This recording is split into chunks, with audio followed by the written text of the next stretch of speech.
नमस्कार दोस्तों, कैसे हैं आप सब। आई होप आप सब बहुत ही अच्छे होंगे और जमकर पढ़ाई कर रहे होंगे।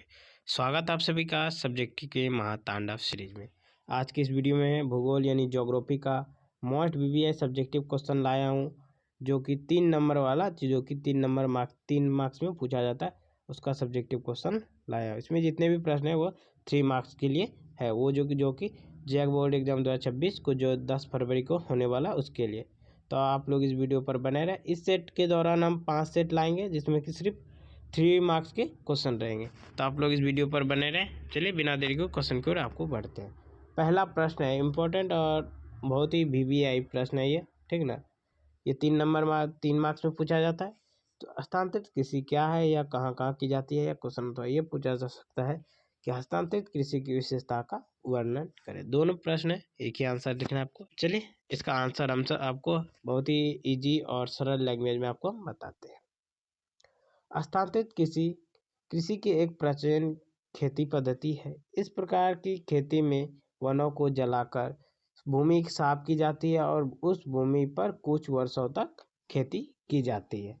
जब भूमि की उर्वरता समाप्त हो जाती है, तब कृषक उस क्षेत्र को छोड़कर किसी नए खेती के क्षेत्र में खेती करने लगता है, उसका खोज में चल जाते हैं।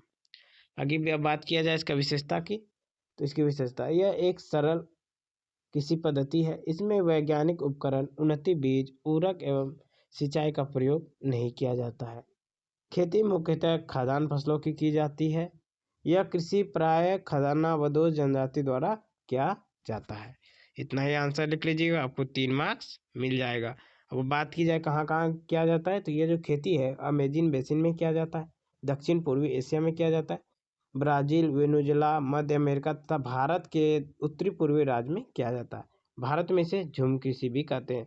या क्वेश्चन ये पूछा जाए कि झूम कृषि से आप क्या समझते हैं, झूम कृषि कहाँ कहाँ की जाती है, भी तो आप लिख सकते हैं, ठीक है। यहाँ से 2-3 का उदाहरण दे दीजिएगा। अमेजिन बेसिन, दक्षिण पूर्वी एशिया, वेनेजुएला, अमेरिका, ऐसे, ठीक। इतना लिख दीजिए, आपको 3 नंबर मिल जाएगा। अगला प्रश्न है हमारा प्रश्न नंबर 2। प्रश्न नंबर 2 हमारा बहुत ही इंपॉर्टेंट है और वीवीआई, ठीक ना। ये क्वेश्चन देखिए आपको 5 मार्क्स में भी पूछा जा सकता है, ध्यान दीजिएगा बस, ठीक है। तो यह क्वेश्चन जो है 2 प्रकार से पूछा जा सकता है कि गेहूं कृषि के लिए 4 अनुकूल भौतिक दशाओं का वर्णन करें, या फिर अथवा क्वेश्चन यह पूछा जा सकता है कि विश्व में गेहूं उत्पादन एवं वितरण की व्याख्या करें। समझे ना, ये विश्व में और भारत दोनों में पूछा जा सकता है। तो चलिए इसका उत्तर देख लेते हैं। तो गेहूं की खेती के लिए जो है अनुकूल भौतिक दशाएं, ठीक ना, देखते हैं कौन कौन सा। पहला हम बात करेंगे तापमान, ठीक। गेहूं जो है शीतोष्ण कटिबंधीय फसल है। इसके लिए लगभग 20 डिग्री से तापमान उपयुक्त होता है। मैं बात की दूसरा पॉइंट, वर्षा 40 से 75 सेंटीमीटर जो वर्षा है वो पर्याप्त है। इसके लिए कम वर्षा वाले क्षेत्रों में सिंचाई की आवश्यकता हो सकती है। आगे तीसरा पॉइंट है हमारा कि मिट्टी, ठीक। इसके लिए मिट्टी, गेहूं उत्पादन के लिए मिट्टी कैसा होना चाहिए, तो गेहूं के लिए दोमट एवं जलोढ़ मिट्टी क्या सर्वोत्तम मानी जाती, बहुत ही अच्छा मानी जाती। चौथा पॉइंट है पकने का समय। फल पकते समय शुष्क एवं साफ मौसम होना आवश्यक है। जब गेहूं गेहूं बस पकने का समय आता है, तभी इसका जो है शुष्क एवं साफ मौसम होना क्या बहुत ही आवश्यक है। अब देख लेते हैं कि भारत में और विश्व में कहाँ कहाँ गेहूं का उत्पादन होता है। तो विश्व की बात करें तो पहला है संयुक्त राज्य अमेरिका, कनाडा, रूस, अर्जेंटीना, ऑस्ट्रेलिया, यूरोप। यहाँ पे गेहूं उत्पादक क्षेत्र है ये प्रमुख, ठीक ना। अगला हमारा 6 नंबर भारत। गेहूं में भारत में जो गेहूं प्रमुख उत्पादक क्षेत्र है उत्तर प्रदेश, पंजाब, राजस्थान, मध्य प्रदेश, राजस्थान, बिहार, ये सब क्या है भारत के प्रमुख उत्पादक क्षेत्र है। तो ये यदि भारत में पूछे तो भारत लिखिएगा और विश्व में पूछे तो विश्व लिख दीजिए, आंसर एक ही है, ठीक ना। चलिए अगले प्रश्न नंबर 3 है हमारा मोस्ट इम्पोर्टेंट, ये भी वीवीआई प्रश्न है, ठीक ना, कि द्वितीय क्रियाकलाप किसे कहते हैं, उन्हें द्वितीय के क्यों कहा जाता है। तो चलिए इसका उत्तर जो है आसान और सरल भाषा में आपको हम बताते हैं। देखिए यदि क्वेश्चन ये 2 मार्क्स में पूछा जा सकता है कि द्वितीय क्रियाकलाप किसे कहते हैं, ठीक। तो चलिए पहले इसका आंसर हम आपको बहुत ही आसान और इजी लैंग्वेज में बता देते हैं।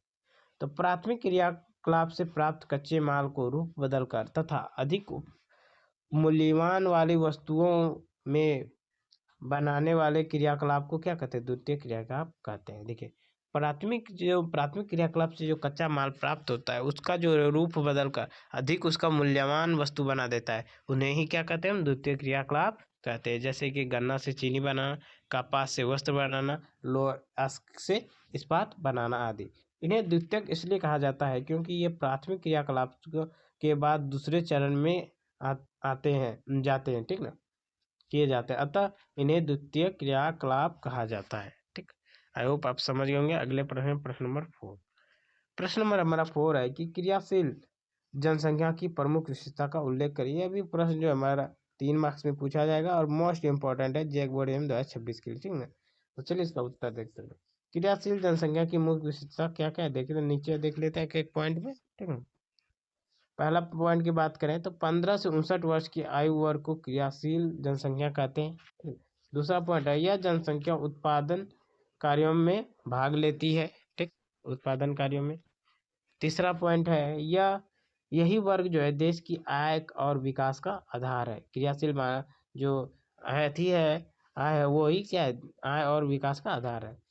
इसे मुख्य श्रमिक और सीमांती श्रमिक में बांटा जाता है। अत्यधिक कार्यशील जनसंख्या से देश को आर्थिक लाभ होता है। जिस देश में अत्यधिक कार्यशील जनसंख्या पाया जाता है वहाँ क्या अत्यधिक आर्थिक लाभ की आवश्यकता होती है। और छठा है हमारा, इसे आश्रित जनसंख्या का बोझ कम होता है। इससे क्या आश्रित जनसंख्या का बोझ जो है वो बहुत ही कम हो जाता है। आई होप आप समझ गए होंगे। अगले प्रश्न नंबर 5। प्रश्न नंबर हमारा 5 है कि विनिर्माण पर टिप्पणी लिखिए। विनिर्माण पर टिप्पणी लिखिए बोले तो इसका उत्तर चलिए बताते हैं।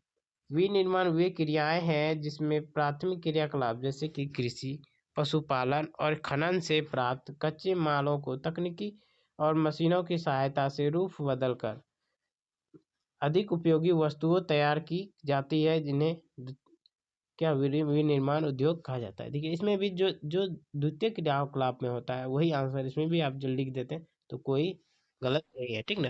क्योंकि इसमें भी जो है ना प्राथमिक क्रियाकलाप से जो भी वस्तु प्राप्त होता है उसका रूप बदलकर अधिक उसको मूल्यवान बना दिया जाता है, जिसे क्या कहते हैं? विनिर्माण उद्योग कहते हैं। इसका देखिए वही गन्ना से चीनी बनाना, कपास से वस्त्र बनाना, लोहा से इस्पात बनाना, ये उनका क्या उदाहरण है। अगले प्रश्न नंबर 6 हमारा है। प्रश्न नंबर 6 हमारा कि संसार में लौह इस्पात उद्योग के वितरण पर संक्षिप्त टिप्पणी लिखें। यह भी मोस्ट इंपॉर्टेंट प्रश्न है, बीबीआई, तो आप लोग याद जरूर कीजिएगा। तो चलिए इसका उत्तर हम आसान और सरल भाषा में आपको हम बताते हैं। लौह इस्पात उद्योग को एक आधारभूत उद्योग एवं भारी उद्योग है। इसमें भारी मात्रा में कच्चे मालों की आवश्यकता होने के कारण इसके कारखाने का प्राय लौह अयस्क उत्पादक क्षेत्र या अच्छे परिवहन वाले क्षेत्र में स्थापित किए जाते हैं। विश्व के प्रमुख लौह इस्पात क्षेत्र है संयुक्त राज्य अमेरिका, जर्मनी, रूस, जापान, चीन और भारत। इन क्षेत्रों में कच्चा माल, ऊर्जा, श्रम और परिवहन की पर्याप्त सुविधाएं उपलब्ध है। इतना ही लिख लीजिए, आपको आंसर मिल जाएगा। तो कैसे लगा आप सबको ये वीडियो? अगर आप सबको यह वीडियो अच्छा लगा तो वीडियो को लाइक कीजिएगा, चैनल को सब्सक्राइब करके जरूर कर लीजिएगा सब्सक्राइब, ठीक ना। चलिए मिलते हैं अगले वीडियो में। जय हिंद, जय भारत।